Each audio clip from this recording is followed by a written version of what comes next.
একটা ডিম অমলেটের জন্য একটা পেঁয়াজ কুচি করে নেব, একটা মরিচ কুচি করে নেব।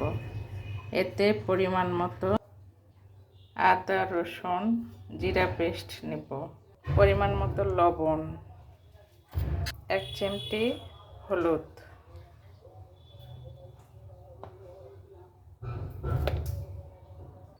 দিয়ে ভালোভাবে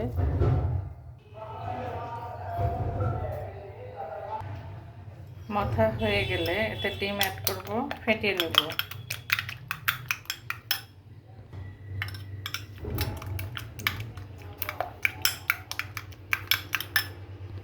চুলায় প্যান দিয়ে প্যান গরম হয়ে আসলে এতে তেল ঢেলে দেব।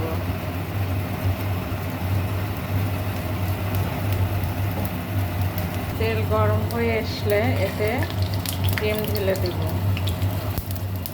ঠান্ডা তেলে দেওয়া যাবে না, একটু ঢেকে দিব। আমার মেয়ে ওর মাকে বলে, বড় আম্মু কি সুন্দর ডিম ভাজে, ফুলে ওঠে আর স্বাদ হয়, তোমারটা হয় না কেন?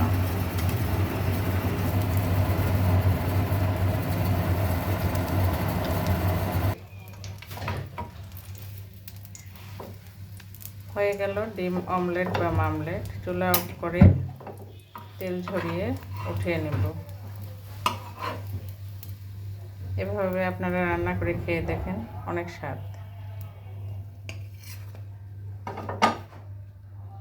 ধন্যবাদ।